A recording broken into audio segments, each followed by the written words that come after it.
हरिणी जेपरि जलस्रोत पाई धोकाए से रूप हे परमेश्वर मो प्राण तुम पाई धोकाए। आमेन। Praise the Lord. Praise the Lord. Hallelujah. Hallelujah. वाक्यରୁ ଲେଖା ଯାଏ हरिणी जे रूप जलस्रोत पाई धोकाए से रूप हे परमेश्वर मो प्राण तुम पाई धोकाए। हरिणी हरिण माने जो स्थान रे रहंती बेसी समय से माने मरुभूमि रे रहबा को इच्छा करंती। क्यों माने हरिणी माने पानी नथिबा जगह रे बेसी समय से माने जीवन बितांती।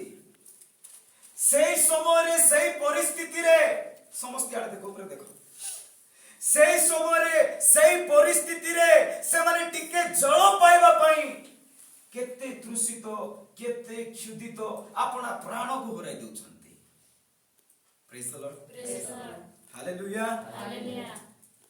अल्प समय गोटे ड्रॉप पानी मिलबा पई केते अपेक्षा रे से माने रहउछंती।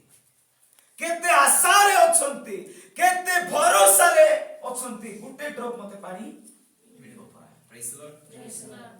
जागृत सहित अपेक्षा से माने रहंती। सेति पई गीतर चकती सुंदर भाबरे लिखिसंती हरिणी जे रूप जल स्रोत पई धोकाए काकुति हुए हे किलिबिली हे जाए आमर प्राण प्रभुकर पई सेति धोकाए अछि। Praise the Lord. Praise the Lord. Hallelujah. Hallelujah. आमर हृदय आमर प्राण आमर मन परमेश्वर आत्माकर पई प्रभुकर विषय पई सेति क्षुधित हेबा जदि हमको प्रकृत रे हमको भोक लागु नहीं आमे केबे मिसा खाई परबा नहीं। प्रकृत रे जदि हमको तृषित लागु नहीं आमे केबे मिसा पान करि परबा नहीं। प्रभुकर विषय को प्राप्त हेबा पाई प्रभुकर विषय को पाइबा पाई हमको तृषित हेबा को पड़बो काकुति हेबा को पड़बो निवेदन करबा को पड़बो निजको शून्य करबा को पड़बो तेबे जाई अल्प समय आमानको सेटा मिल पाइबो। Praise the Lord. Praise the Lord. Hallelujah. Hallelujah. से केनते व्याख्या करछन देखंतु हरिणी जे रूप जल स्रोत पाई धोकाए सही रूप हे परमेश्वर मो प्राण तुम पाई धोकाए। Praise the Lord. Praise the Lord. आज कोन प्रकृत छाड़ तको आज कोन प्रकृत रे परमेश्वर आत्मा कर पाई हमर हृदय सेति चाहिछि प्रभुकर विषय पाई आमे सेति प्रस्तुत अछु कि प्रभुकर कार्य पाई आमे सेति प्रस्तुत अछु कि प्रभु आपण मानतो कथा कहउछन प्रभु आपण मानतो ज्ञात करउछंती सेति पाई परमेश्वर को वाक्य लेखा गला से प्रकाशित वाक्य को आछि आद्य प्रेम सब तुमे परित्याग करियछ। Praise the Lord. Praise the Lord. Hallelujah. Hallelujah. आगे जेपरि तुमरो प्रार्थना आगे जेपरि तुमरो उत्साहित आगे जेपरि तुमरो प्रेम आजि से प्रेम आपण मानकर ठारू परमेश्वर को उपस्थित रे परमेश्वर को सम्मुख रे परमेश्वर को सानिध्य रे देखा जाउ नहीं। Praise the Lord. Praise the Lord. जे आत्मा को दुख दे पुणी परमेश्वर ताके बोला कि केबे हेले मते क्षमा करबेनी आमे आत्मा को दुख दोछ निजर सुख पाए निजर स्वार्थ पाए निजर बुद्धि पाए निजर बल पाए निजर परिवार पाए निजर काम धंदा पाए आमे परमेश्वर आत्मा को आमे दुख देइछ परमेश्वर आत्मा को आमे बाधार कारण आमे ताको पहुंचाई अछि। Praise the Lord. Praise the Lord. हरिणी जे रूप जल स्रोत पाई धोकाए हमर प्राण हमर मन हमर शरीर हमर सारा जीवन सदा प्रभुकर पाई सेंति अपेक्षा रे तृषित होबा अछि। Praise the Lord. Praise the Lord. Hallelujah. Hallelujah. परमेश्वर दास जड़े साक्ष्य देबार सुनुथिली से जतले प्रार्थना करथिले परमेश्वर तांकर सम्मुख रे स्वयं आसी करी से स्वप्न द्वारा तांको कथा कहउछंती तुम मते संतुष्ट करियो तुमर प्रार्थना रे तुम जहा मांगले मु ता देबी।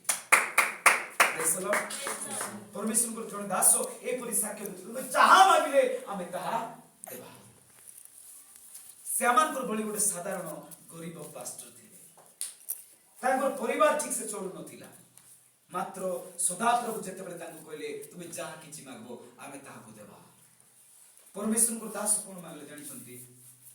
Praise the Lord. Praise the Lord. से गुट्टी विषय मागले प्रभु ए जगत रे जोडा कि अक्षय विषय नष्ट न हो जाए सेंति विषय मु आजि आपण गोठारे मु मागबी मत तुमे सेरा प्रदान कर। प्रभु कहले तुमे जहा मागले ताहा देबी बोली मु ऑलरेडी घोषणा करछि।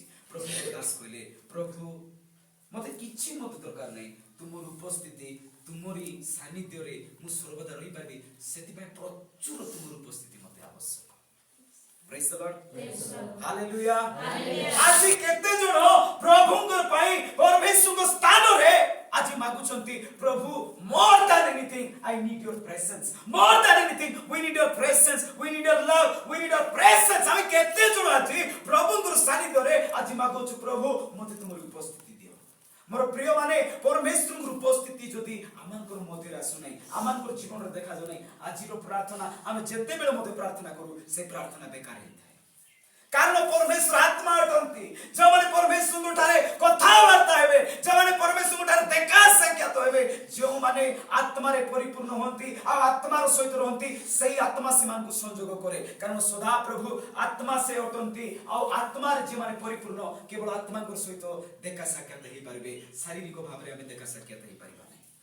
ସେ ଆତ୍ମା ଅଟନ୍ତି।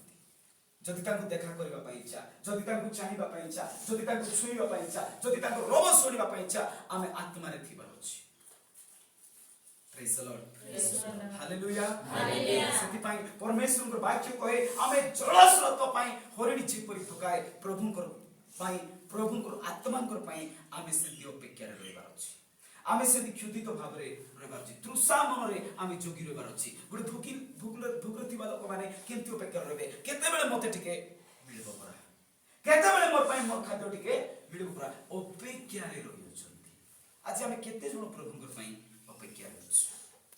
ଆପଣମାନଙ୍କୁ ବାରମ୍ବାର କୁହାଉଛି, ଏଇ ପ୍ରାର୍ଥନା ମୁଖ୍ୟ। ଆମର କିଛି କାମ ଧନ୍ଦା ନାହିଁ କି, ଆମର କିଛି କାମ କାର୍ଯ୍ୟ ନାହିଁ କି, ଆମର କୁଆଡେ ଯିବାର ନାହିଁ କି, ତଥାପି ସଦାପ୍ରଭୁଙ୍କର ବାକ୍ୟ ଅନୁସାରେ ଆପଣମାନଙ୍କର ମଧ୍ୟରେ ଆମେ ପହଞ୍ଚୁଛୁ। ଯେପରି ଆମେ ସମସ୍ତେ ଅଗ୍ନିଶିଖା ପରି ଜଳିଲେ ହିଁ ଆମେ এই ପରିବାରକୁ, এই ଏରିଆକୁ ଆମେ କଣ କରିପାରିବା, ଜିଣି ପାରିବା। ଯଦି ସେଇ ଶିଥିଳତା, ସେଇ ଦୁର୍ବଳତା ଆଜି ପର୍ଯ୍ୟନ୍ତ ଆମମାନଙ୍କ ଜୀବନରେ ଅଛି, ଆପଣମାନେ ଏବେ ଏଇଠୁଣି ପ୍ରସ୍ତୁତ ହୁଅ, ପ୍ରଭୁ କୋଠାରେ କ୍ଷମା ମାଗି କ୍ଷମାର ସହିତ ପ୍ରଭୁଙ୍କର ଚରଣ ତଳେ ଯାଅ ଆଉ ପ୍ରସ୍ତୁତ ହୁଅ। ଯଦି ଆମେ ଏଇପରି କରିବା ନାହିଁ, ଆମେ ଧୀରେ ଧୀରେ ପ୍ରଭୁଙ୍କର ବିଷୟକୁ ହରାଇ ଯେମିତି ଲୋକ ସେମିତି ହେଇଯିବ। Praise the Lord. କେତେ ଜଣ ଆଜି ଇଚ୍ଛା କରୁଛ, ମୁଁ ମଧ୍ୟ ଆଜିର ବାକ୍ୟ ଅନୁସାରେ ପ୍ରଭୁଙ୍କର ପାଇଁ ସେମିତି କ୍ଷୁଧିତ ହେବି? ଉଠିବାର ଆବଶ୍ୟକ ନାହିଁ, ଅଳ୍ପ ସମୟ ଚକ୍ଷୁ ବନ୍ଦ କର, ଉଠେ ସମସ୍ତେ ଚକ୍ଷୁ ବନ୍ଦ କର, ଅଳ୍ପ ସମୟ